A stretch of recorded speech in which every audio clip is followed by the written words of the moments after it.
Shalom, shalom, everyone. This is Yaina Yisrael with another Shabbat class from the School of Knowledge. We'd like to welcome you to our class today. We look forward to the teaching. This will be our last lesson on the wilderness training, and the wilderness and our prophetic journey. This will be the last one that we will have on that topic. We have a lot of information to share, a lot of information to give out, so we advise everyone to please get your pen, paper, pencils, book, notepads, whatever you need to do so you can write down these scriptures. This is very important for the lay person, the church person, the Israelite person, and all of the persons that are on the earth, because these are the signs that we have to look for. And I'm going to make an announcement again. Some people just called in. If you have any background noise, please put your phone on mute. I thank you all for joining us, and we are about to go into our lesson. All right, let me make this so you can see it, and let me know if you can see the screen. Just a second. Make sure we get this up here. Okay. All right, can you guys see the screen? Yes. Oh, my goodness. Okay, just 1 second. I think we went off where we're supposed to be. Just 1 second here. I don't know how I got there. But the wilderness has been a very interesting class because it's so much that you have to cover, you know, especially when it comes to where we're going, how we're going to get there, what's going to be going on in that time. And the biggest question that I've had throughout this thing is, how will we know that it's time to go? And there's no definitive answer. There are things that we have been told to look for, but at the same time, there's not a lot of information to say, okay, it's going to be exactly like this, and it's going to be ran exactly like this, and that you're going to have to know from this right here exactly what this is all about. So that's why we put together this particular lesson, which is the final analysis. And this is going to kind of cover a lot of things.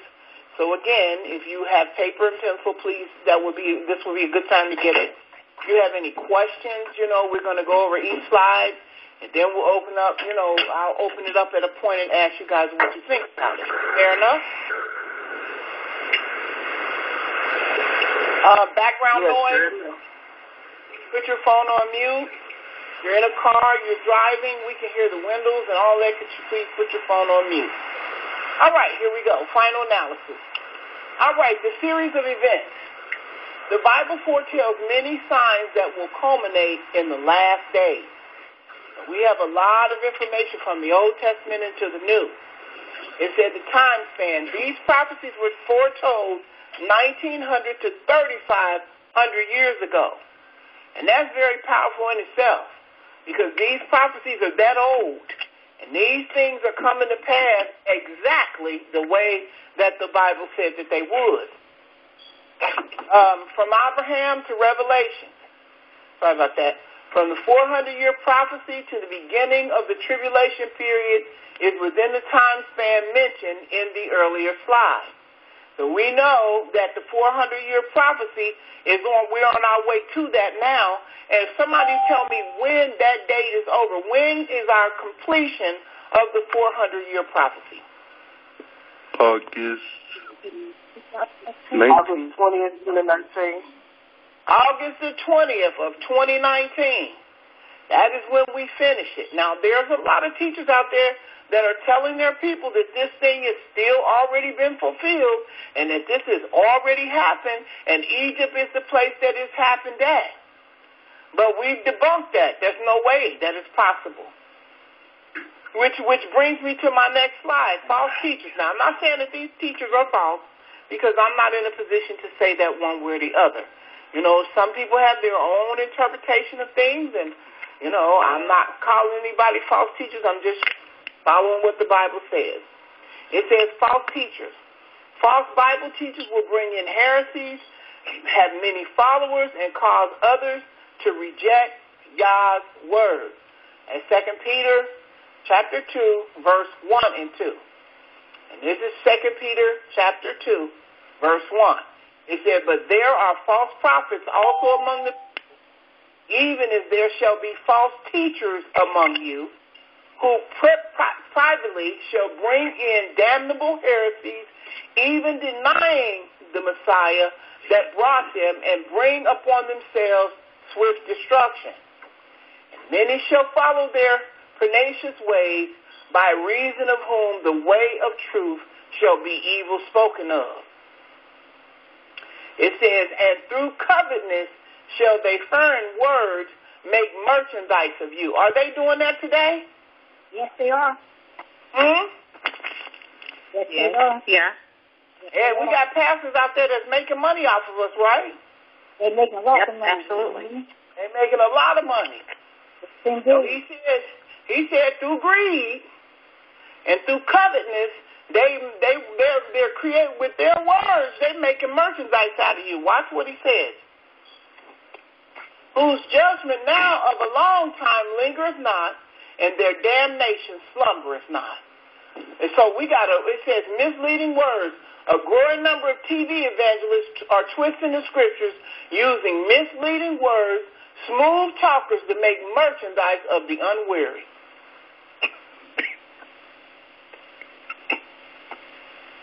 Is that happening in Israel too? Yeah. Israel. Yeah, it is. I don't know. It's happening in Israel too. Absolutely. You know, they doing the same thing too. Mm-hmm. You know. All right, it says the gospel of the kingdom. Here's another one you got to mark down. The gospel of the kingdom. So we know that there's going to be false teachers and there's going to be false prophets. They're going to try to make merchandise out of you, and they're going to be preaching things that sound good to you so that you will pay. This is another one right here, the gospel of the kingdom. It says the gospel of the kingdom will be preached as a witness to all nations. And this is Matthew 24 and 14. And this gospel of the kingdom shall be preached in all the world for a witness unto all nations. Then shall the end come. So it doesn't matter about the earthquakes. It doesn't matter about the famine. It doesn't matter about the pestilence. This is what's going to mark the end. And who is it that's supposed to teach the kingdom? I can't hear you. Nobody's talking. Who's supposed to teach this? The Israelites. We have to teach the world about what this is all about. Hold on. Here we go. Watch. It says, and this is another one, published among all, Mark chapter 13, verse 10. And the gospel must be published among all nations. This is before the end can come. So we know that what they're teaching about the kingdom now is not true. Is that correct? Right. It's true. I hear 4 people, and I know we got mass people on this line. Of course it's not true. So we have to bring truth for them to understand. And the beginning of truth is letting them know who the Israelites are, so that when we finish our captivity, we can start teaching the full truth. Now, we're doing it now because all over YouTube, all over everywhere, you got Israelites teaching all kind of stuff, which is beautiful. But we've got to get prepared for this. All right, he said, and I saw another angel fly in the midst of heaven, having an everlasting gospel to preach unto them that dwell on the earth, to every nation, kindred, and tongue, and people, saying with a loud voice, what did he say? Fear Yah, and give glory to him, for the hour of his judgment is come. So we know that, and worship him that made heaven and earth, and the sea, and the foundations of the water. All right, now, one other thing that's coming to pass is global peace. 1 Thessalonians chapter 5, verse 3 through 5. For when they shall say peace and safety, then sudden destruction cometh upon them, as travail upon a woman with child, and they shall not escape. But ye, brethren, are not in darkness, that day should overtake you as a thief. Ye are all the children of light and the children of day. We are not of the night nor of the darkness. So whenever they get ready, with all this turmoil that's going on right now, somebody is going to come aboard and say, I got the answer. I'm getting ready to bring peace. Sister Alina, could you repeat that scripture? That's 1 Thessalonians chapter 5. Okay. Verse 3 through 5. Wow. Now we're going into Daniel chapter 8. Verse 23 through 25. And it says, verse 23, and in the latter time of their kingdom, an evil king is going to come about, when the transgressors are come to the full, a king of fierce countenance and understanding dark sentences shall stand up.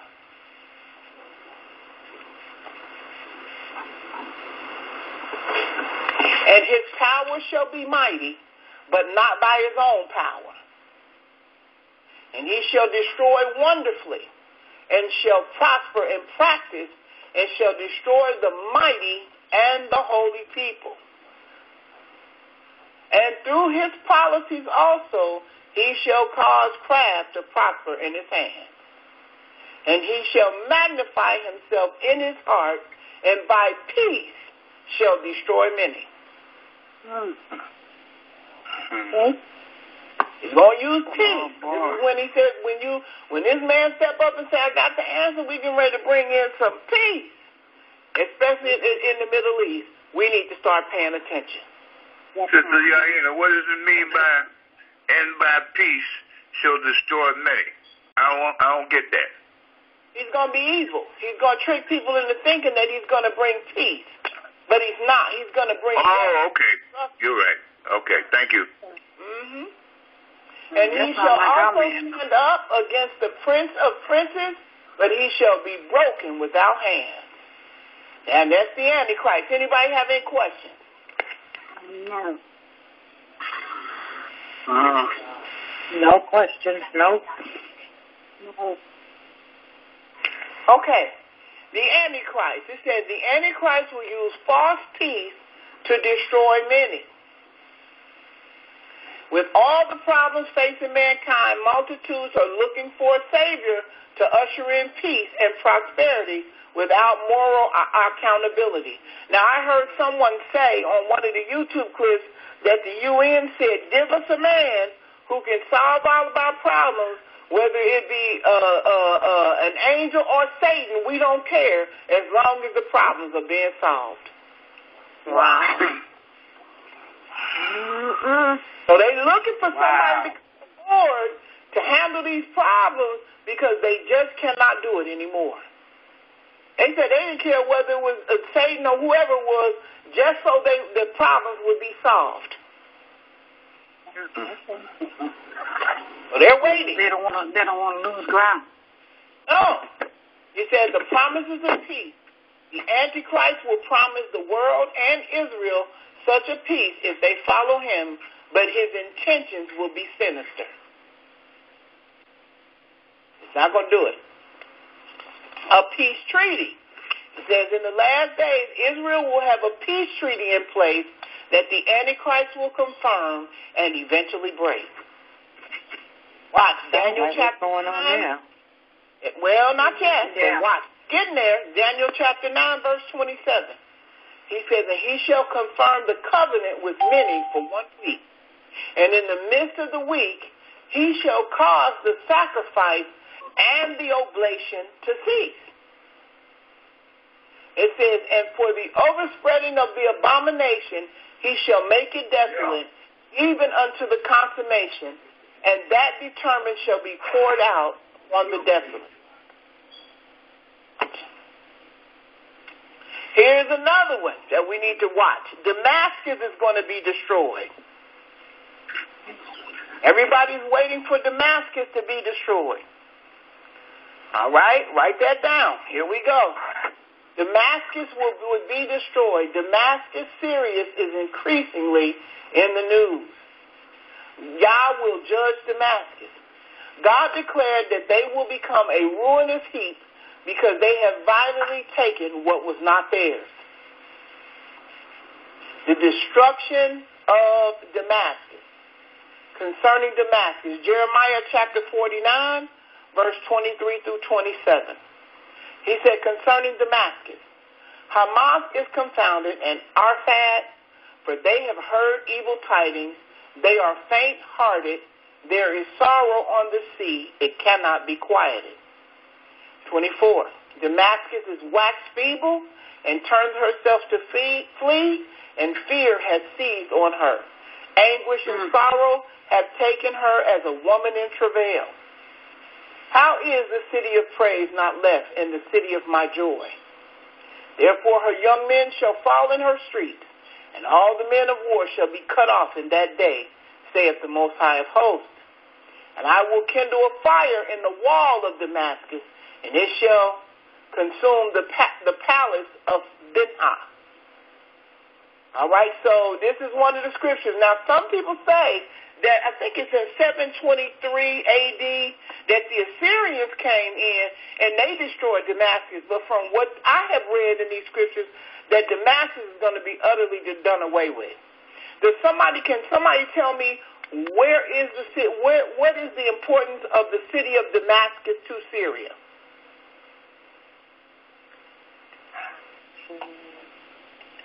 It's the capital. Damascus is the capital of Syria. And the Most High said he's going to destroy it.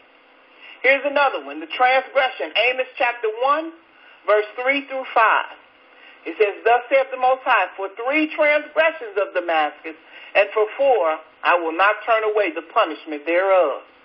Because they have threshed Gilead with threshing instruments of iron. But I will send a fire into the house of Haziel, which shall devour the palace of Ben-Hadad. Benadad, I guess that's how you pronounce it. I will break also the bars of Damascus and cut off the inhabitants from the plain of Avon, and him that holdeth the scepter from the house of Eden. And the people of Syria shall go into captivity unto Kir, saith the Most High. That's another one. Isaiah 17, verse 1 through 3, talks about the destruction of Damascus. It says, the burden of Damascus, behold, Damascus is taken away from being a city. It shall be a ruinous heap. The city of Aurora are forsaken. They shall be for flocks, which shall lie down, and none shall make them afraid. But Damascus is being bombed already. I Right. have seen some images of it. Yeah.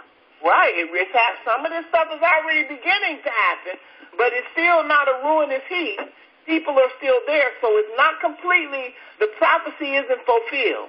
Because the Most High didn't say he was going to make war with it. He said it was going to be a ruinous heap. What does that mean?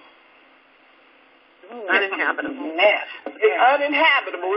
Nobody be there. And it's going to be uninhabitable. It's going to be uninhabitable, but Damascus is the principal city, you understand, and it's not being touched as of yet. Not but yet. The rest of, it's supposed to be destroyed. You understand? Destroyed completely. Yeah. Yeah, not completely, but they got the images online there, that's pretty rough. They can't live in that heap right now. Matter of fact, they got one of the titles on here says the prophecy of Damascus, the heap of ruined city. So it looks ruined. You don't see anybody there. Is people still living there? I'm looking at it now online. No. Not the images that they have. You don't even see a car. Well, we'll check it out. Definitely check it out. I didn't think they had completely brought it to nothing yet. I thought that they were still fighting over there for the capital of Damascus. But one thing about the Most High's word is it does not come back void. No, it He said the fortress also shall cease from Ephraim, and the kingdom from Damascus, and the remnant of Syria. They shall be as the glory of the children of Israel, saith the Most High of hosts. All right. Now this is a little history. It says the capital of Syria. Damascus is the capital of Syria and one of the oldest cities in the Middle East. Been around a long time. Right. These prophecies have not yet been fulfilled. Damascus is one of the oldest continuously inhabited cities on earth. It has been attacked, besieged, and conquered. But Damascus has never been completely destroyed and left uninhabited. Can you put your phone on mute, please? Yet that is exactly what the Bible says will happen. All right. Any questions? Yes. What was the transgression of Syria that all this destruction is being heaped upon them? From my understanding, they came up against the city of Gilead. I was trying to do some research on that to see exactly what they did, but I'll bring that up for you at the end of the class. I will definitely get it for you because it had to do with the city of Gilead and how they came up against Israel because a lot of it has to do with us. Yeah. Okay, thank you. You know, see, you got to understand, too, that those were a lot of those nations, Syria, you understand, and a bunch of them other Arab nations came and drug our cardio across that desert to Mecca. You understand? And so that could be have a lot to do with it. Yeah, I was trying to find it, but when you go into the research of this, a lot of this is Christian-based, and they have a lot of junk. You know what I mean? Into getting into why, because they want to make it be about the Christian community, which it has nothing to do with. Wasn't it Syria that took 10 tribes into captivity, which is Syria? The 10 tribes. That's what the Bible. Assyria and Syria is practically the same place. It's just the name kind of changed, but it's the same. Right. Assyria was a whole lot bigger back then, and now it's smaller. They call it Syria, but back then it was Assyria, and it was a lot bigger. Absolutely has a bigger land now. Absolutely correct. Okay, well, I think that, like I said, we will definitely check into it and confirm it. But, yeah, it says the contents of Isaiah 17 and Jeremiah are a series of end-time prophecies dealing with Yah's judgment on Israel's neighbor and enemies leading up to and through the tribulation period. So this is supposed to be going on in the tribulation period. All right, so here's another one, natural disasters. Here we go. And there shall be signs in the sun and in the moon and in the stars and upon the earth, distress of nations with perplexity in the city and the waves roaring. This is Luke 21:25. Well, we see that now. How many we seen the moon turn orange or whatever it was, and they called it the fourth blood moon? Yes, all kind of stuff jumping out. We see that now. The earth, with the distress of nations. The nations are in an uproar right now, and they have always been in an uproar, trying to find a middle ground, which they've never been able to find. Watch. Earthquakes. We got to put that down. Matthew 24, verse 7 through 8. It says, for nations shall rise against nations, which they've been warned since I've been born, and kingdoms against kingdoms. And there shall be famines, which means they're going to be hungry people, pestilence, which means it's going to be diseases, and earthquakes in diverse places. Well, we're watching that right now on the news. Right. Yeah, that's true. But in the script, in the word also speaks of, but this is just the beginning of sorrow of these nations in the beginning of Jacob's trouble. Right, you're stealing my thunder. Let me get to that. I'm sorry, sis. Well, you're okay. Verse 8 says, these are just the beginning of sorrows. Yeah. These are things that we just don't see in the beginning. I thought pestilence was bugs. No, pestilence is disease. Yeah, pestilence is disease. Oh, okay. All right, here we go. Watch. The paranormal sightings. Luke 21:20. That's 26. Luke 21:26. It says, men's hearts failing them for fear and for looking after those things which are coming on the earth. And then it says something very in particular. For the powers of heaven shall be shaken. So we can really see some strange stuff because why? The powers of heaven shall be shaken. What does that mean? That's a sign for the children to let them know things are about to take place and for them to be watchful. Exactly. But what does it mean that we're going to see? Somebody tell me what we're going to see. That's the natural force of the earth is going to be shaken. I couldn't hear you. IQ, speak up a little bit, please. You said something about... I said, the natural course of the earth. Leonard, we couldn't hear you. The natural course of the earth, the normal things that the earth do. Oh, yeah. They're going to cause it not to do that. It's going to be doing something different. Exactly. That's true. That's That's written in the book. Right. Okay, what else? Somebody else give me something else. What else? Yeah, I mean, you're going to see demons. You're going to see and things like that. You're going to see demons. You're going to see all kinds of stuff. Right. That's going to happen. Right. You're going to see demons. You're going to see fallen angels. You're going to see these things they call monsters, which is Roman spirits. There's a lot of things that's going to manifest and come to pass that you're going to see with your natural eye. I mean, we already see a freak of nature by the cloning and to the point things are even out of their control because they have no control anyway. Right. Somebody else. What else? Somebody else. Giants. Giants. What else?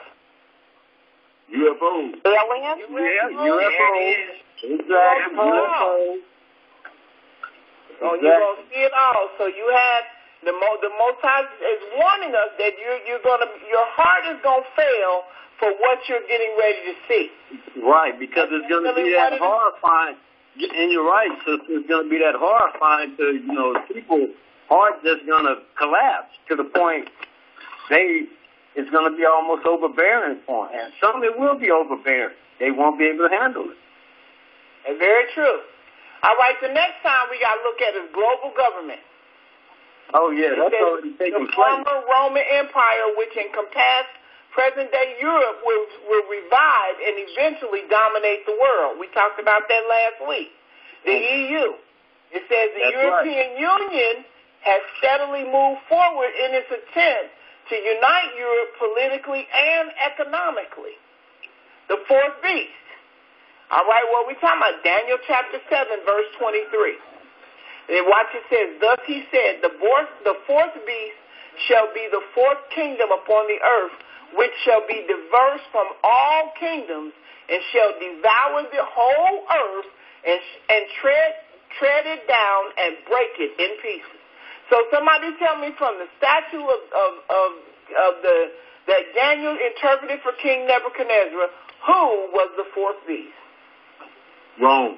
Yeah. That's right. Rome got to come back, and Rome got to be revived, and all of that. It is Rome. That's because Rome was the first. It was the beginning. It was the one that wounded that came back to life. Right. No doubt about that. I don't doubt that at all one bit. Okay. So somebody tell me, how do we know Rome is coming back through what? Give me 1 second. I was on that too, my sister. Bear with me. Okay. There. All right, here we go. All right, let's go back. Let me make sure you guys can see this. Just 1 second. All right, here we go. All right, blasphemy. This is something else that's going to take place. If you have background noise, we have muted your phone, so I just want you guys to know that we cannot have any background noise. This is being taped, and we gave an announcement in the beginning to please mute your phone because we cannot have any background noise. It says, Revelation chapter 13, verse 5 through 8. And there was given unto him a mouth speaking great things and blasphemies. And power was given unto him to continue 40 months. How long is 40 months? 3.5 years. 3.5 years. Watch, verse 6. And he opened his mouth in blasphemy against Yah to blaspheme his name and his tabernacle and them that dwell in heaven. So he coming to tell all kind of lies about the fact that Yah don't really exist, that Yah's name is not any powerful, and all the temple stuff that was going on or whatever's going on up in the heavens, it wasn't real. So they going to come on the scene and say, we created all things. All right, watch. And it was given unto him to make war with the saints and to overcome them, and power was given him over all kindreds and tongues and nations. Watch. And all that dwelt upon the earth shall worship him, whose names are not written in the book of life of the Lamb slain from the foundation of the world. All right. So that we know that that's getting ready to happen. So we gonna have, that's definitely, he's gonna come on the scene and tell all kind of lies and try to circumvent Yah and all that's going on with him because he wants to be Yah. So they're gonna come with some kind of truth that's gonna sound real close to the truth, but it's gonna be straight blasphemy. And how do they come with that? We made y'all. We came to earth, the Anunnakis came to earth, and they made man, and we went back to earth, and Enki and Enlil and all of us, we was the ones that brought this together. They're pushing that now. Oh, yeah, they pushing it tough. And a lot of people have fallen for it. A lot of people have fallen for that. And it ain't no God, it's just us. And the battle was between Enki and Enlil. And they are the Anunnakis, and those are the gods of old that came down and they needed the gold from the earth, and they created a hybrid man that was able to get the gold out of the earth, and we left, and we told you one day we would be coming back. That's all true. Yeah, right. No, it is true, but they put a twist on it. It's the truth, but they put a twist on it. Yeah, you're right. He is right, because guess what? The ancient and the gods of Samaria, those are the gods that they worship. Right, and I tell you the other side of it. They're not telling you the Israelite side of it. They tell you the other side, and that's why so many people falling for it, because it is the truth. That is. That's what I said. They're gonna bring some truth, and it's gonna be at the end of the day, it's gonna be blasphemy. So he is telling the truth.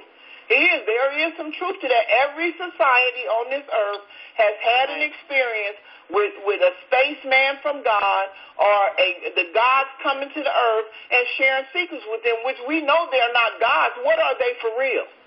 Fallen angels. They fallen angels, and it's nothing but the fallen angel technology that has come to earth that's sharing this information, and Israel has been set apart so that we were never contaminated by that. But some of Israel even fallen for it. Right. And they coming out of the earth. They're not coming from heaven. Yeah, that's true. Well, I don't know. That's deep. You know, they talk about Nibiru, too. I don't know how that goes. Well, you know what I mean.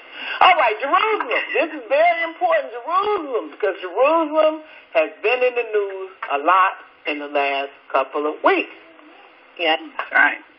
Luke 21:24. Watch, and they shall fall by the edge of the sword and shall be led away captive into all nations. Now, that's talking about the Israelites. And Jerusalem shall be trodden down of the Gentiles until the times of the Gentile be fulfilled. So guess what? No matter what we do, no matter whether we go over there to visit or we sneak over there to try to live, Jerusalem will be ran by the Gentiles until the times of the Gentile be fulfilled. Amen. That's right. So when I told you guys last week Jerusalem was in play, Jerusalem is in play. All right.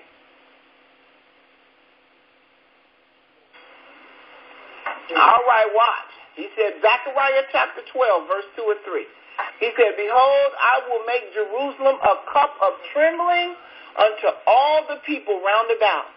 Then they shall be in the siege both against Yehudah and Jerusalem. And let me say something to you all that are new. When you guys hear us reading, we have a PowerPoint presentation that we're reading from. So when we just hold back with your comments and things until we ask if there's any questions, because I know a lot of people are new to the class and they can't see the screen. And what we ask you to do, if you'd like to see the screen next week, email us at the Yehudah Project at gmail.com, and we will fix it where you can see the screen. Because I know a lot of people are out talking us, but it's because they don't realize we have a PowerPoint presentation that we're reading from. It's just not an open forum where everybody's just talking. There's a lesson that we go by. I don't know who that was that coughed, but please try not to do that in the phone. Okay, this is Zechariah chapter 12, verse 2 and 3. So that's verse 2. Verse 3, it says, "And in that day will I make Jerusalem a burdensome stone for all people." And that is truly what it has become. Any questions?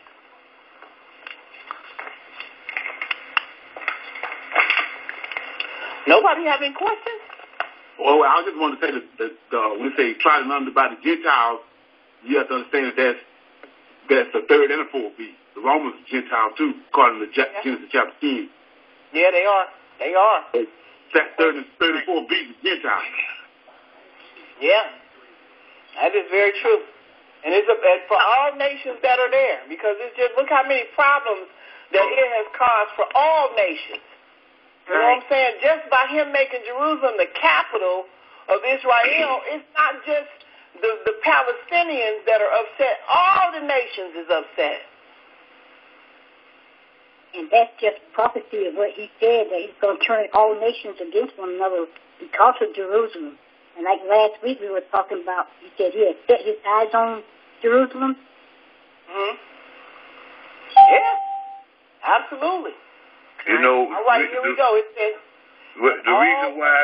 the reason why all the nations is upset is because they know that those people are not the people of that land. Right. They may have stood in front and said, certain things, like the Americas and all the European nations. You understand? They're going to side with Jerusalem because they're a white nation. You understand? That's the only reason that they side with them, folks.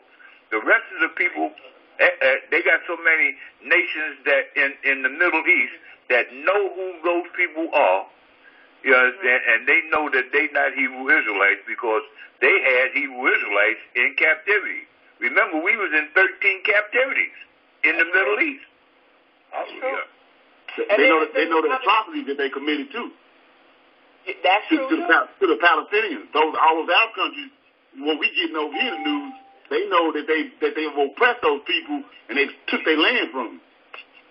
Well, I don't know about that. I mean, because that's our land really given by the Most High. But I do know this much, is that they all turned on each other. I look at it as though they all came together and made a contract together because they all are complicit in what they did in terms of when they saw us leave and move out of the land, they all came in and tried to take a stake of the land.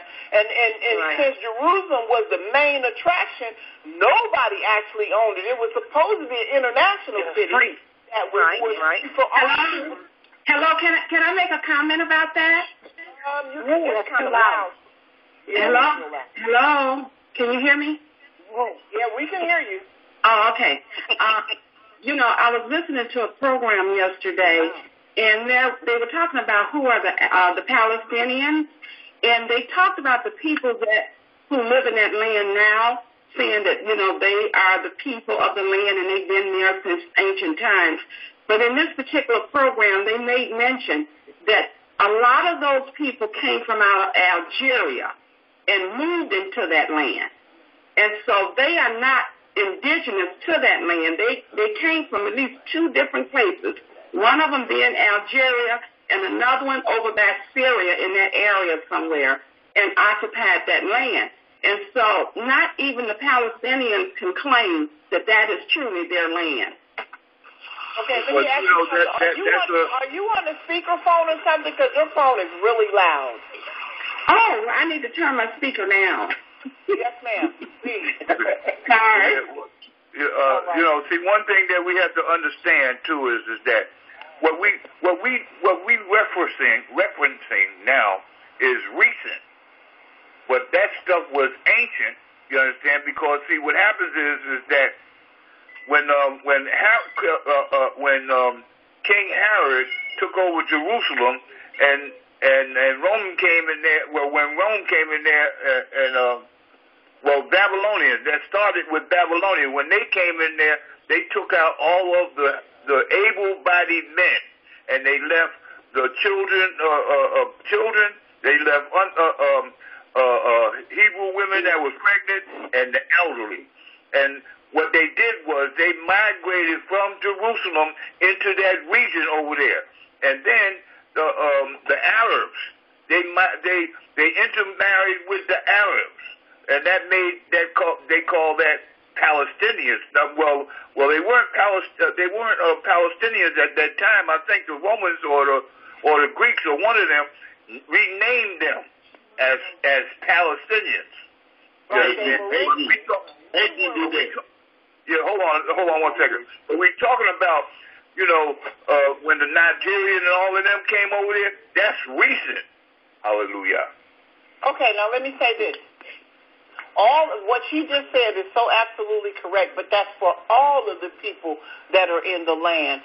All of them migrated to that land and called themselves something else, because there are people in our land right now professing to be us, and they are from the Caucasus Mountains. So that's all of them, and that is why he said Jerusalem is going to be a burdensome stone for all nations, because they're not going to be able to pull off what they think they're going to pull off with peace, because that is our land and that is his city. So there's no way they're going to be able to do that, no matter who the people are. And I think that that's what has caused the war, because they went against each other. Instead of it being a contract where everybody said, okay, we're going to do it, somebody backstabbed somebody else, and all hell has broken loose. Right. I think that's what it is. Yeah, one other thing, and I want to say this, and I'm going to shut up. You understand? That's a coastal region. That's what a lot of those nations want to be, off the coast. Hallelujah. Okay, now let me finish the lesson, you guys, because we have a lot of information, a lot. It says, all that burden themselves with it shall be cut in pieces, though all the people of the earth shall be gathered together against it. Isn't that what's going on right now? These people are going berserk over this one little city. Right. It's free for all. They want to party. Yeah. Okay, now this is a big one, too. Global communication. Global communication was spoken of in the Bible eons ago. And back in the day, nobody believed it was true. Pastors would tell you that this was just a metaphor. And guess what? All the things that they said was a metaphor is becoming real life right now. Mm-hmm. Fourth thing, global communication. Watch, Revelation chapter 3. Now, once the temple goes up and the man of perdition is revealed, we got two witnesses coming. Watch what that also. The two witnesses. And I will give, Revelation chapter 11, verse 3, it said, and I will give power unto my two witnesses, and they shall prophesy 1,260 days, clothed in sackcloth. How long is that? 3.5. 3.5 years. Watch. Verse 4. These are the two olive trees and the two candlesticks standing before Yah of the earth. Watch. I know Brother Leonard ready to get in here on this. Hold on, Brother Leonard. Fire in their mouth. If any man will hurt them, fire proceedeth out of their mouth and devoureth their enemies. Watch. And if any man will hurt them, he must in this manner be killed. So anybody that come up against them, they're going to blow fire out of their mouth and burn these people up. Watch what it says. I'm going to tell you what I heard and trip me out. These have power to shut heaven, that it rain not in the days of their prophecy. Watch this. And have power over water to turn them to blood and to smite the earth with all plagues as often as they will. It says, and when they shall have finished their testimony, the beast that ascendeth out of the bottomless pit shall make war against them and shall overcome them and kill them. And their dead bodies shall lie in the street of the great city, which spiritually is called Sodom and Egypt, where also our Messiah or the Lord was crucified. What city are we talking about? Jerusalem. This is why Jerusalem is so important. Jerusalem plays a major part in everything that's happening. Guess what? Watch what it says. And they of the people and kindred and tongues and nations shall see their dead bodies 3 days and a half, and shall not suffer their dead bodies to be put in the grave. They're going to leave them laying on the street. Watch. Watch. And they that dwelleth on the earth shall rejoice over them and make merry, and shall send gifts one to another, because they have killed these two prophets. Watch what happens. Because these two prophets tormented them that dwelleth on the earth for 3.5 years. Watch. It says, and after, somebody talking, we can't hear. I can hear somebody in the background. Please put your phone on mute. And after 3 days and a half, the spirit of life from Yah entered into them, and they stood up on their feet, and great fear fell upon all them which saw it. And they heard a great voice from heaven saying unto them, Come up hither. And they ascended up to heaven in a cloud, and their enemies beheld them. Anybody got anything to say? I'll be scared too. Yes, I have something. Yes, sir. What's up, Jalen?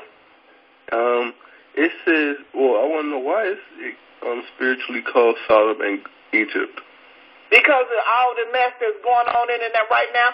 Do they have gay parades now? Let me say this. Absolutely. They was having gay parades in Tel Aviv, but you think they ain't going to move that to Jerusalem? Okay. Why do they call it Egypt? Because of the pagan worship that's going on there. Right. Jerusalem is getting ready to be the hoo-ha of the Middle East. Could also be called that the Ashkenazis actually worship Satan, and that it is a pentagram? That too. I mean, all of that, all of the above. It's all the above, because guess what? Before, we had the Muslims in Jerusalem, they was worshiping. You had the Christians in Jerusalem, they was worshiping. You had the fake Jews in Jerusalem, they was worshiping. You had all kind of different sects of Jews in Jerusalem, they was worshiping. It's just been a big cesspool. Mm-hmm. And who does the city belong to? Yah. It belongs to Yah. Yes. That's his city. What beast are they speaking of that arises out of the bottomless pit? Is that Satan? Oh, no, we're going to get to that, sis. Just hold on. Okay. We definitely going to get to that one. Boy, we're going to get to that one hopefully today, because I don't want to do this again next week. It's crucial. I mean, these bodies is going to lay on the street for 3 days and a half. They're going to lay there. They don't even move them. They're going to be so crucial that the people are going to rejoice when they finally kill them, or they think they done killed them, and they're going to be giving gifts to one another because they're going to condemn. So while the man of perdition is around and he doing his thing, the two witnesses going to be around too at the same time. So never will the enemy have a span of time where he's ruling and ain't nobody going to be there to contradict what he's saying. And will we be in the wilderness by that time? I sincerely hope so. I hope so. Okay. I sincerely hope so. That's why I said earlier, these are the different conditions to look for, but I kind of want to see it myself.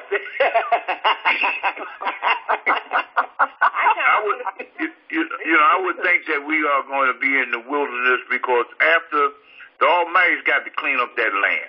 You understand? And when we return, we supposed to be burying dead bodies for at least it says 7 months, I think. But I want to turn that into years. We're going to have dead bodies laying around there for a long time. You understand? And we supposed to build up the waste places and all of that in that area.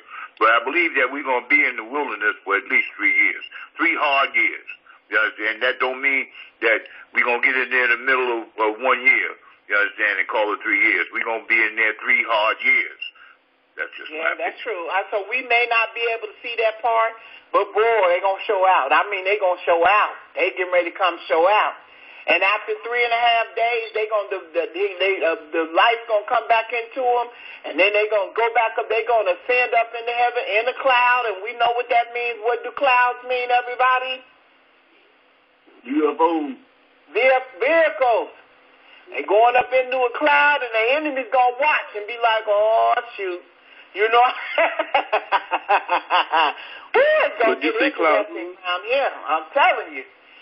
Okay, all right, let me move on because I get excited. Worldwide coverage. This Bible prophecy states that in the entire world will see certain events unfold.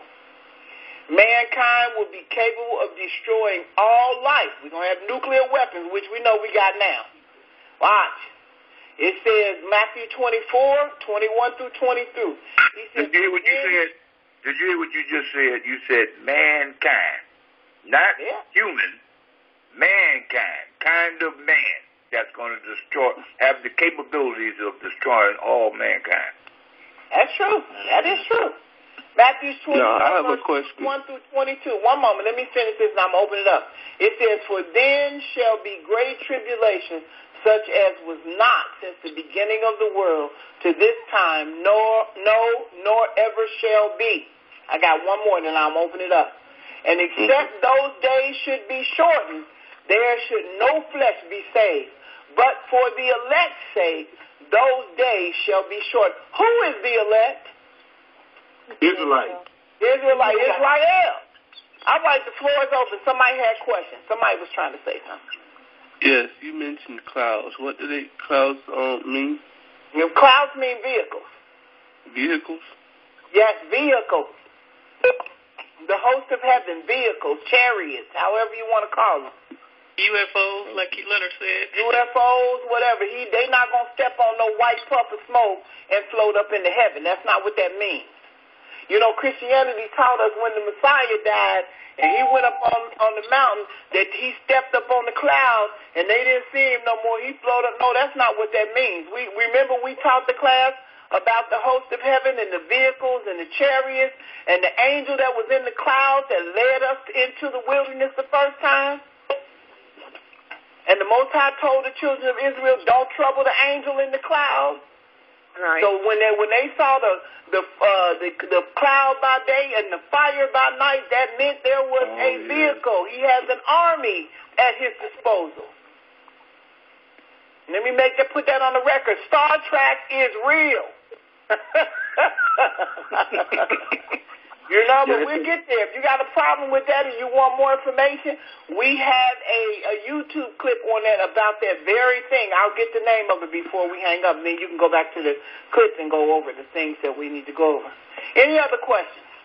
Yeah, they say that's why they guard the Dead Sea Scrolls so tight, because in the Dead Sea Scrolls they actually saying oral. You know, look, it's a whole lot of stuff, Brother Leonard. It's a whole lot of stuff that they don't want us to see, but they don't have a choice now because guess what? Somebody wants us to see them because they all in the sky, all over the place. I was just telling Levia the other night, I was sitting up and looking out the window, and this thing, I don't know what it was. It was a light, but it just kept on going up into the air, and it would drop down, and it would go up again, and it would drop down. I'm like, that can't be no plane. Then she had the $1 million question. Is it one of ours or one of theirs? I said, I don't know. I don't know. But I know it was in the 1990s, when they had that sighting in Arizona, they say that ship was huge. I know. You know, it was huge. I mean, and I said, I wonder if that's one of ours. I'm thinking like that too, you know, because it was so big. They said it was 2 football fields long. 2 football fields long. These are the things that our eyes is going to see and our hearts is going to fail because we ain't used to seeing it. But that was no shooting star. Don't no shooting star go up and down. They go down, but they don't go back up again. Now, I ain't never seen them play games like that because I was like, what is that? That can't be no plane. You know, but it did what it wanted to do. Any other questions? No? All right, we're going to move on. Play. I have a question. Yes, ma'am. Your phone's still loud, sis. Can you turn it down? You know what? I'm turning the speaker down. I turned it down a little more. Is it better? Can you come off speaker and just talk on the regular phone? I don't think I can get you on the regular phone. Let me see. Just a moment. Right. All right, Zechariah chapter 14, verse 12 through 15. We wait till she calls back in. It says, verse 12, he said, and this shall be the plague wherewith the Most High will smite all the people that have fought against Jerusalem. It says, their flesh shall consume away while they stand upon their feet, and their eyes shall consume away in their holes, and their tongue shall consume away in their mouth. It shall come to pass that in that day that a great Talmud from the Most High shall be among them. They shall lay hold every one on his hand of his neighbor, and his hand shall rise up against the hand of his neighbor. He said, and Yehudah shall also fight at Jerusalem. And the wealth of all the heathen round about shall be gathered together, the gold and the silver and the apparel in great abundance. And so shall the plague of the horse and of the mule and of the camel and of the ass and of all the beasts that shall be in these tents as this plague. So everybody that came up against Jerusalem, everybody that fought against it, they're going to have to pay. Yes, indeed. They paying. Yep.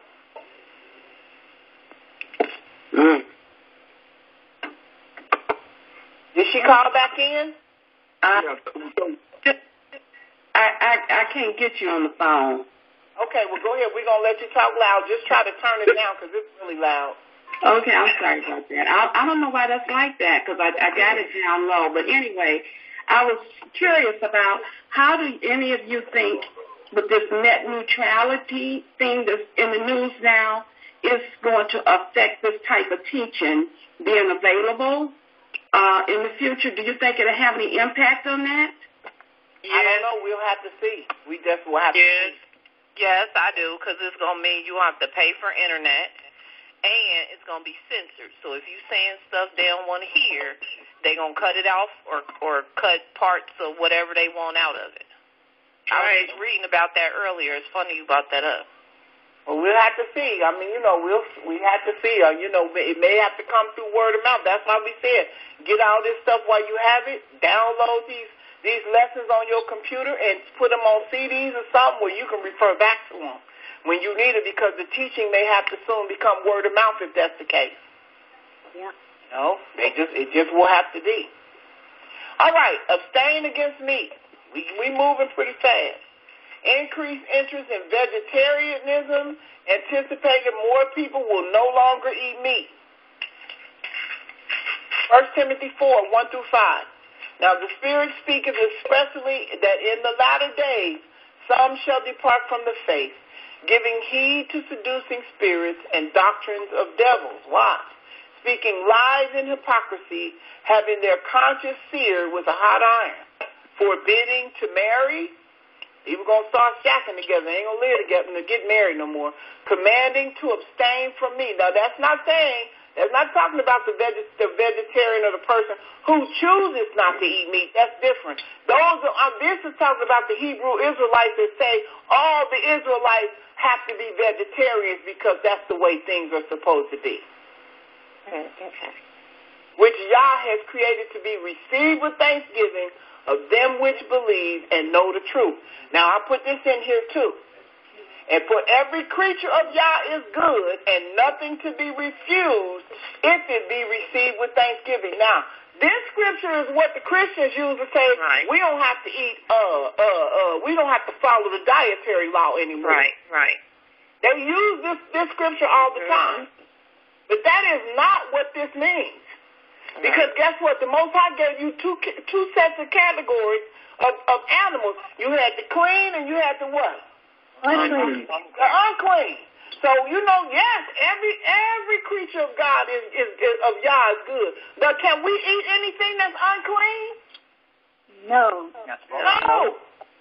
Whether you receive it with thanksgiving or not, we cannot eat anything that's unclean. I'm so glad this is on the record. And I can precept that with Isaiah chapter 66. Because he said in the last days, Yah is coming with his chariots, and he's going to kill those that are hiding behind the tree, eating the mouse and eating swine flesh. Right. Yeah. And I'm seeing a lot of pictures of mice being eaten. It's crucial. Mice, pork chop. But guess what? I'll say this. And let me ask this question. I got to find a scripture, but there's a scripture in the Old Testament that says, if you find an animal that has died unto himself, you cannot eat it. But he said you can give it to who? Gentile. The stranger. He said you can give it to the stranger. Uh-huh. It is. You can't eat it, but he said you can give it to the stranger. So, let me ask this question. Are the Gentiles the stranger? Yeah. All right. And then when I thought about this, I said, well, who wrote this? Timothy wrote this. And guess what Timothy was? Timothy was Greek. Mm-hmm. So then if he wrote this, then is he allowed to eat anything? Every creature is good. He can eat it? No. I'm going to leave that alone. Let me move on to the next scripture. Watch. For it is sanctified by the word of Yah and prayer. And that's what people say, just bless it, honey. You'll be all right. God ain't going to hold you to your charge. All you got to do is bless it. You can eat anything. But guess what? Israel can't eat anything. No, I know that. That's allowed it too. They can't marry anything either. They can't, you better come on, Brother Leonard. They can't marry anything and they can't eat anything. We have rules and laws that we have to live by. But when you in Christianity, do they tell what do they tell you are? Who do they tell you are? Are you a Jew or a Gentile when you go into Christianity? Gentile. You're a Gentile. So guess what? This rings true. Mm-hmm. You the stranger. You can eat it all. You can do whatever you got to do. But Israel can't. Oh, boy. Israel cannot eat anything. They cannot eat it. I don't care how much you bless it. So let me tell you guys, if you got any pork in your refrigerator, get it out. You got any scavenger fish, get it out. Get rid of it. No, if you cook some in the pots that you're using, throw them pots in the garbage and go buy you some more. Because it's unclean. And can I say something? Yes, ma'am. And we have to be very, very careful, too, when we go into stores to do shopping. And we have to take our time out to read the ingredients. Yes, because ma'am. a lot of those ingredients has pork containing it. And it has seafood mixed in that. So we are still intaking those unclean foods. And we definitely have to start reading. I mean, there's a lot of things that have partial or seafood shells in it. That's unclean. There's a whole lot of pork. So we definitely got to take time out to read. Even with like sausage, that sausage, you don't tell him. I don't fool with them because don't tell him what's going on with that. Hallelujah. Hallelujah. All right, here we go. The mark of the beast. The final generation will be open to receiving a mark on their right hand or on their forehead. Body insignia. Consider how the up-and-coming generation is tattooed, pierced, and marked with all kind of insignia. They are, don't they? Like Brother Donnie, I say, a walking billboard. They don't care. They ain't got anything on their body. Roses, names, all kind of stuff, all down their legs, all up and down their arms, all on their neck. Some of them got it on their chest. I'm talking about women. I ain't talking about the men. On their face. It's like, really? It was a terrible process. Yeah, why? Global tracking. And today, for the first time in history, global tracking and marking technology is available. Talking technology. Revelation chapter 13, verse 15 through 18. And he had power to give life unto the image of the beast, that the image of the beast should both speak and cause that as many as would not worship the image of the beast should be killed. You know what that's called today? Artificial intelligence. Mm-hmm.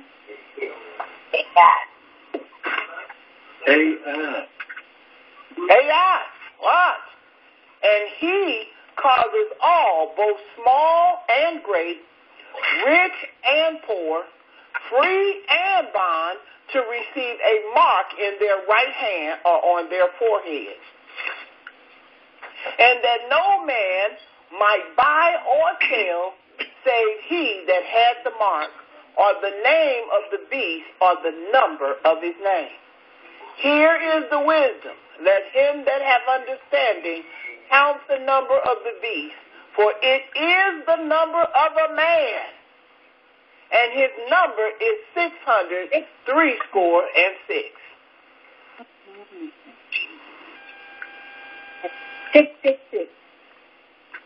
It is the number of a man. Everybody be like, that's a system. No, the Bible says, for it is the number of a man.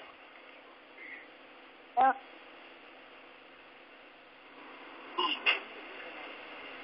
This is what the scriptures say. Watch.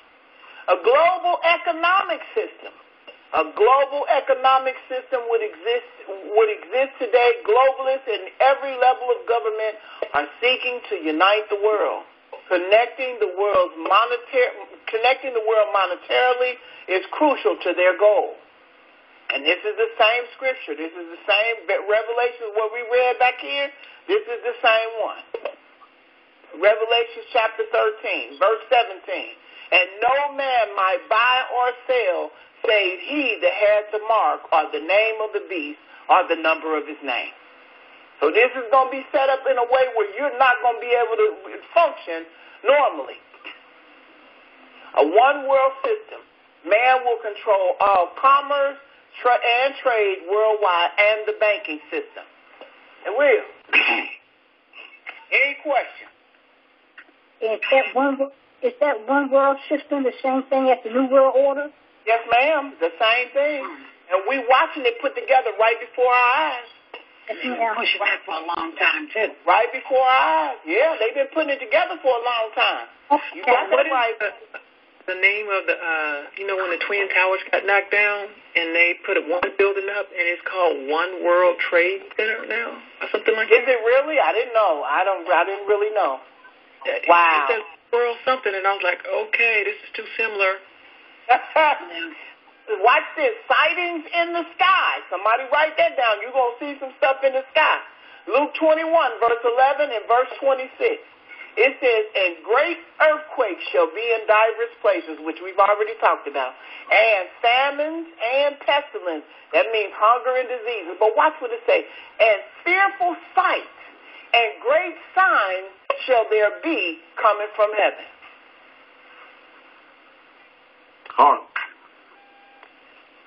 Don't see them. Watch, and here we go with this one again.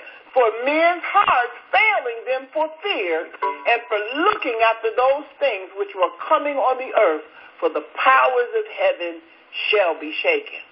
So you're going to see some great signs coming from the fearful sights.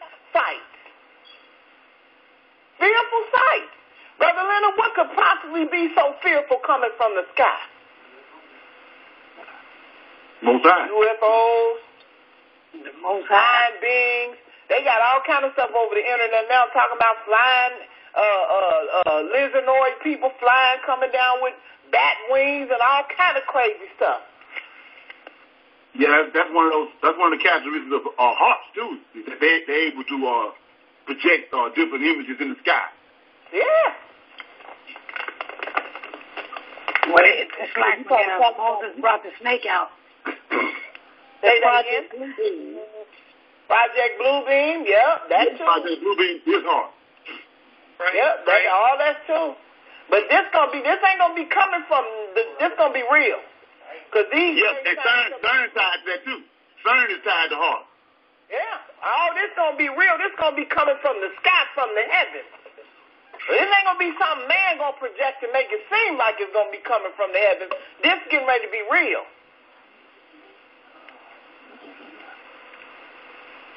I hope y'all right. It's been real. It's been real. They've been hiding it though. You know, I think they got a program. It's called Blue on Netflix. I just got people watching that. They starting to tell on each other. You know. Of course, and that's what they tried. They was murdering the people before that was telling and trying to leak stuff. They was killing folks, and now it's just too much. Too many people are seeing too much, and they just got to let it be. They got to let it be. Yeah, they killing a bunch of bankers. They killing a bunch of bankers and scientists coming up dead. Yeah, they coming up dead because they trying to warn the people. Not only that, the naturopathic doctors, a lot of them ending up dead also for some reason. The naturopathic, oh Lord, the doctors that believe in healing with herbs and medicine, a lot of them, Dr. Sebi, a lot of them, and Wigmore, all of them just all of a sudden died in their lab, or their lab caught on fire. I don't know. I think crazy stuff. Got run off the road or something, or car wreck. You know why don't you? Because of the problem about pharmacia. They want everybody on drugs. They want everybody doped up on something. Right. So dependent on something.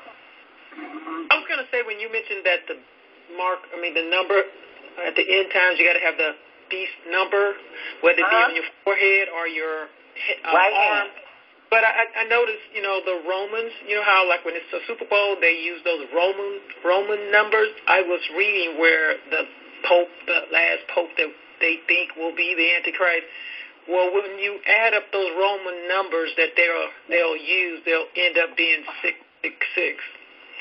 Well, and that's always been. They've always been able to add up different leaders' names to 666. And this is him. This is it. This is what it means. You'll know when he come on the scene. Oh, yeah. You're going to know it's him when he come on the scene. Because he's going to solve the world's problems. And there will be no question as to who he is. None. All right, here we go. Jerusalem rebuilt. Jerusalem will be rebuilt on its own ruins. Jeremiah 30, chapter 18 and 19. Thus saith the Most High, behold, I will bring again the captivity of Jacob's tent, and have mercy on his dwelling place, and the city shall be built upon her own heap, and the palace shall remain after the manner thereof. And out of them shall proceed thanksgiving, and the voice of them that make merry, and I will multiply them, and they shall not be few. For I will also glorify them, and they shall not be small. And anybody have any questions about that? Jerusalem is going to be restored, because guess what? He's going to tear that place down. That's not going to stay like it is. Oh, sure. And even though we watching it right now, and everybody's fighting over it, whose city does that belong to? That's y'all city. He said his eyes is always on Jerusalem. And then his name is there. That's his city. Yep. That's his city. All right, fire. Watch. Zachariah chapter 12, verse 6 and 8. 6 through 8. He said, and in that day will I make the governor of Jerusalem like a hearth of fire among the wood, and take a torch of fire in a sheaf. He said, and they shall devour all the people round about, on the right hand and on the left. And Jerusalem shall be uninhabited again in her own place, even in Jerusalem. The Lord also shall save the tents of Yehudah first, that the glory of the house of David and the glory of the inhabitants of Jerusalem do not magnify themselves against Yehudah. He said, and in that day shall the Most High defend the inhabitants of Jerusalem, and he that is feeble among them at that day shall be as Dawid. That's what he said. He said, and the house of Dawid shall be as Yah, as the angel of the Most High before them. All right. Now we getting ready to get into some more stuff. Anybody have any questions? Because I know we moving kind of fast, but I want to leave room for us to have some discussion at the end because all of this is very pertinent. It plays a major part in everything, and I think we've given some pretty good signs, but we getting ready to get into some more stuff. The governors, we had an S on the end of it. You said governor. Oh, governors. Okay, the governors. That'll work. Thank you, Brother Leonard. Hold on. Here we go. Rebuilt temple. The prophet Daniel, the Messiah, Paul, and John all refer to the temple in the last days. Therefore, we know it must be rebuilt. Watch Daniel chapter 9, verse 27. He shall confirm the covenant for many, for 1 week. And in the midst of the week, he shall cause the sacrifice and the oblation to cease. So we know that whoever's doing the sacrifice, this man is going to he's going to stop it. Watch. And for the overspreading of the abomination, he shall make it desolate, even unto the consummation, and that determined shall be poured upon the desolate. Watch Daniel chapter 12. Now, this was deep. Watch what it says. I didn't know what this meant until I read it. This is kind of the one that the Most High kind of made sense. He said, watch what it says. It says, this is Daniel 12, verse 11. It says, and from the time that the daily sacrifice shall be taken away, and the abomination that maketh desolate set up, there shall be 1,290 days. So in between the time that the man of perdition stopped the sacrifice and the time that he sets up this image that talks, it's going to be 1,290 days. How long is that? 3.5 years. Is that 3.5 years? Yeah. No, it's 3.5. It's 3.5. Like 200. 1,200. That's 3.5 years. It's. Somebody calculate that. You got 30 days. You got 30 days. It's in between 30 days. Okay. Somewhere in between there. So that's how it's going to be. That's how long it's going to be from the time he stops the sacrifice and he sets up the abomination that maketh desolate. It's going to be 1,290 days. So that's 3 years and 30 days or a little shy of 30 days? Right. So, what does the Bible say? When you see the abomination of desolation stand in the holy place, so we're going to have that's going to be crucial. Right. I'm serious. Woo! That's going to be critical. Time to go. All right, here we go. Watch this. Here we go. See the abomination. Mark chapter 13, 14. He says, but when you see the abomination of desolation spoken by Daniel the prophet, standing where it ought not, let him that readeth understand, then let them that be in Judea flee into the mountains. So we're going to see it. So hopefully we will be already over there, hopefully on our way to the wilderness before all of this jump off. Or when we finally get ready to see it, we moving out. Because it ain't going to be no time for no whole bunch of stuff going on. Because all hell is supposed to break loose after this.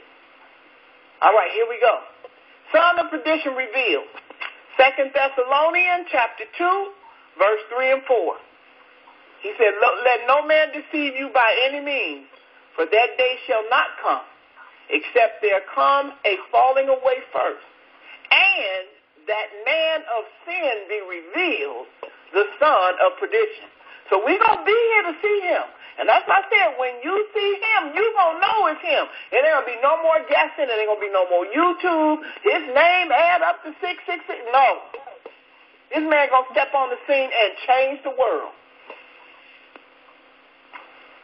Watch. Who opposes and exalts himself above all that is called Yah, or that is worshipped, so that he, as Yah, sitteth in the temple of Yah, showing himself that he is Yah.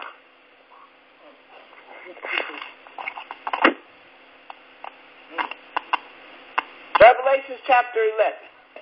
He said, there was given me a reed, like unto a rod, and the angel stood, saying, rise and measure the temple of Yah, and the altar, and them that worship therein. But the court which is without the temple leave out, and measure it not. For it is given unto the Gentile, and the holy city shall they tread underfoot 42 months. And how long is that? 2.5 years. 3.5 years.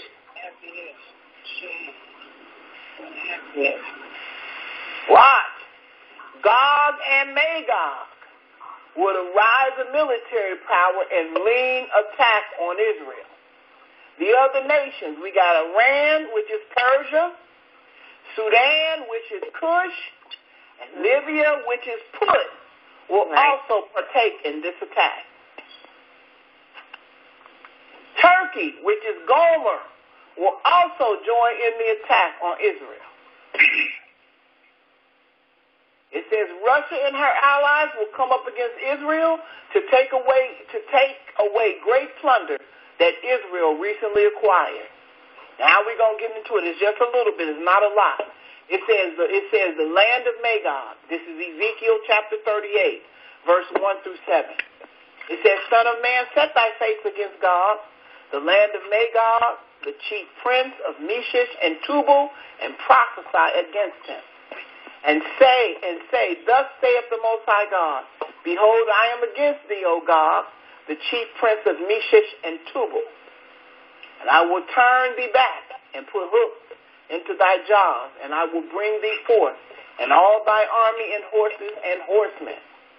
That's what he said. All of them clothed with all sorts of armor, even a great company, with bucklers and shields, all of them handling swords. Persia, who is that now? What's the real name of Persia? Iran. Ethiopia, what's the name of Ethiopia? Cush. And Libya, what's the name of Libya? Cush. With them, all of them with shields and helmets. So they all getting ready to come up against it. Watch what it says. Gomer, who is Gomer? Turkey. And all his bands. The house of Togarmah of the north quarter and all his bands, and many people with thee. Brother Leonard, who do you think the house of Togarmah is? That's those those people, the Huns and all them. The Huns, they got Chinese mixed through. Say that again. Around the Black Sea. Okay. That's Ashkenazi. Right. They all have the same family. All right, all of it. So all of them going to be involved in it. Watch. Be thou prepared and prepare for thyself, thou and all thy company that are assembled unto thee, and be thou a guard unto them. Watch. So then we know that they getting ready to come up against Jerusalem. Watch. 42 months, a temple will be built. A certain portion will be left out for the Gentile to rule in Jerusalem. The holy city will be moved from Rome to Jerusalem. Right. Any questions? Because I got one more thing I want to show you, but I got to hold this for just a second. Any questions at all? Yeah, let me ask a question. The question is that Rome, the holy city, will be moved to Jerusalem. Ain't that what they doing now? Not yet, Brother Donia. The Rome ain't moved yet. I'm glad you asked that question. I'm getting ready to get into that now. The Vatican owns Jerusalem. It says the Vatican has gained control over Jerusalem through treaties with the Israelis. Why? Right. It's been real quiet. Controlling the entire old city of Jerusalem, not just church property, and being able to build on Mount Sinai is critical for the Vatican. A bilateral agreement the Israeli government signed with the Vatican on December the 30th, 1993, was put into law government. Watch. The deal signed with Israel via Yoshi Belin and Shimon Peres without the approval of the Knesset gives the Pope more than extraterritorial status to their property. I told y'all Rome ain't going nowhere. Rome is very much involved. They watching. The Pope can take control over the entire city as custodians under U.S. presence. Right. The Jews will give up control over the old city. Right. No choice. The Israeli people will have a problem with this arrangement, and the UN will say they had no choice. Watch. That's the reference. If you guys want to look up, that's the reference for it. For you, I will send it to you. If you want me to, just email me. This is the big stuff right here. The fallen angels loosed. Somebody said, what? What you mean the fallen angels about to be loose? Watch. Somebody said, So anybody have any questions before we go into this? Because I definitely want to take my time on this one. Did you know about Jerusalem and all the things that was going on with Jerusalem? Yeah, I didn't know that Rome had a problem. I didn't know Rome, if you think about it, when they went in 70 A.D., but I didn't know that they owned Jerusalem. I didn't know that. Oh yeah, that's why I say you can't deal with the you can't cut Rome out of the picture. You just can't. Yeah, he said it's only now 4 that is interesting. Oh yeah, you ain't gonna never get rid of them. You'll never get rid of Rome because Rome ain't going nowhere ever. Never ever. It's not gonna go nowhere. The trick to that is it says it's only 4 beats. So that means that we still dealing with the 4 beats. Right. Any questions? Nobody saying nothing? Well, I'm still trying to wrap my head around Rome owning Jerusalem. Well, like I said, Rome is very much alive. Rome is not going anywhere. Everybody, it's real quiet. And I was really watching after they said what they said about changing the city. Rome never said anything. They were very quiet. Right. Very, very quiet. And it's like, wow. Kosher. Well, I read something about a couple of years ago. John Kerry was involved in it, and he had already brokeraged a deal with the Pope to be sitting in there. This is this Pope that is now, you don't hear too much from him, but he used to be very vocal. He got the group together called Together, and everybody got together, and all the evangelicals and everything, and they went to Washington, D.C., had their thing going on. So they were going to sit him in the place in Rome. I'm sorry, not in Rome, but in Jerusalem. They took Jerusalem. They didn't make a distinction about if they're going to give it to the Palestinians or to the Israelis. So they were calling it an international city. I read on the backlog of it, it's international city, and they were going to sit the Pope in there. So, and that's what I was looking for. That's what I was looking for. But then when Trump made his announcement, that's when it kind of threw me off a little bit. But you're right, Rome didn't say anything. And so now I thought they took it away, but see, I can see how they're going to make this covenant with the Israelis, because then they're going to turn around and backstab them and put the Pope in it. It kind of threw me off a little bit with Trump, because I was looking for this. Because I read it a couple of years ago, but they were waiting until this new election came, because nobody wanted to make a decision until this new election came. And so I'm like, whoa. Powerful stuff jumping off. And you know what? Rome has got to be in because they're going to wage war against Rome, against that whole area over there. And then Rome is doing what? It's moving the palace to where? To Mount Zion. He's going to set up his whole, the Vatican is moving to Mount Zion. You know that's getting ready to be crucial, don't you? I mean, for real. Woo! I mean, really, oh, my gosh. Okay, we'll talk about that when I stop, because I can go into that forever. Okay, the 4 angels. Revelation chapter 9, 14 through 16. Watch what it says. It says, saying to the sixth angel, which had the trumpet, loose the 4 angels which are bound in the great river Euphrates. Somebody tell me who those angels are and how they got there. Fallen angels. Those are the fallen angels. Thank you, Brother Leonard. And they came in through what? Mount Hermon. And the angel Michael and them came down and bound them and put them in the river Euphrates. Well, somebody say, well, how can they go be loose? Let's see. And the 4 angels were loosed, which were prepared for an hour and a day and a month and a year for to slay the third part of men. These boys, you may get crucial. Watch. And the number of the army of horsemen were 200,000 thousands, and I heard the number of them. Watch what the scriptures say. Revelation chapter 16:12.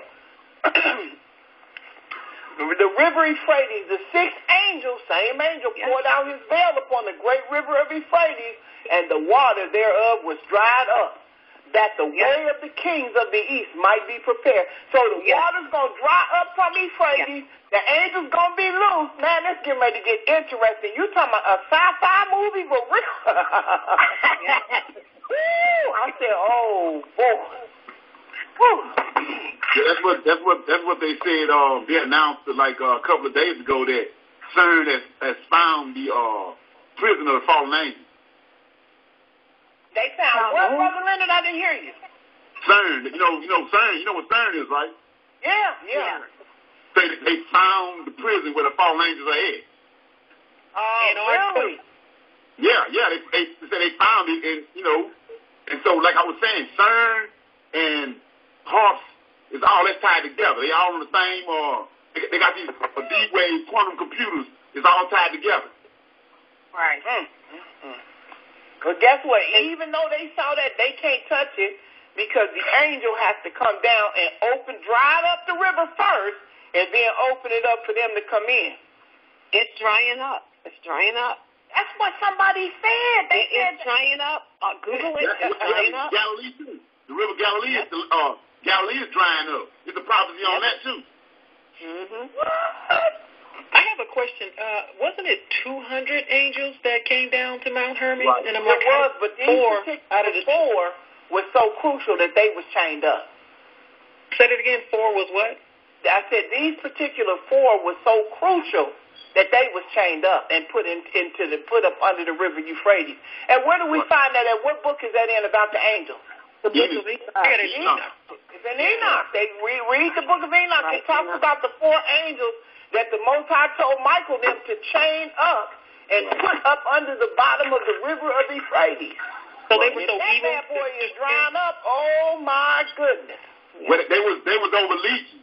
They was like you got certain angels over 10, you got some over 100, some over 1,000, and some over military. So they was like legion commanders. Yeah, they was like generals. He said, no, chain them up. Right. They don't get to come out. They can't even stay out. Get rid of chain them up. And if this river is drying up, oh my goodness. And they're going to come out with a vengeance. Yes, ma'am. To kill a third part of the men on the earth. Wow. Everybody said, wow. Who said wow? Somebody said, wow. I told you we say that a lot over here. Oh, my goodness. Okay, we got a little bit more. I'm almost finished. I know this is a lot, but I told you it was going to be a lot. This is crucial. I mean, this is really crucial in knowing that all of this stuff is going to happen. It just is crucial. These angels is coming out. They cutting up. Yes, it's unfolding right now.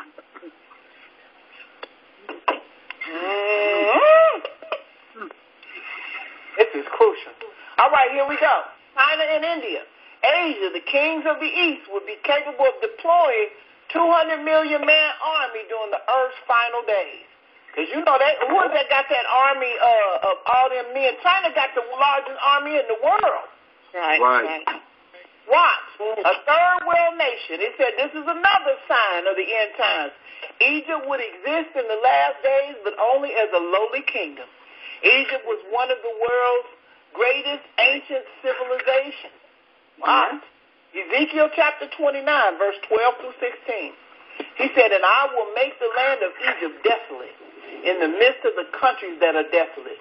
And her cities among cities that are laid waste shall be destroyed 40 years. And I will scatter the Egyptians among the nations and will disperse them through the countries. You know, and I thought about all the black people in America talking about they Egyptians. I'm like, because that was a black nation. You know what I'm saying? Why? He says, yet thus saith the Most High Elohim, at the end of 40 years will I gather the Egyptians from the people whither they were scattered, and I will bring them again. I will bring again the captivity of Egypt, and will cause them to return to the land of Patros, into the land of their habitations, and they shall be there as a base kingdom. He said, and it shall be the basis of kingdoms. Neither shall it exalt itself any more above the nations, for I will diminish them, that they shall no more rule over the nations.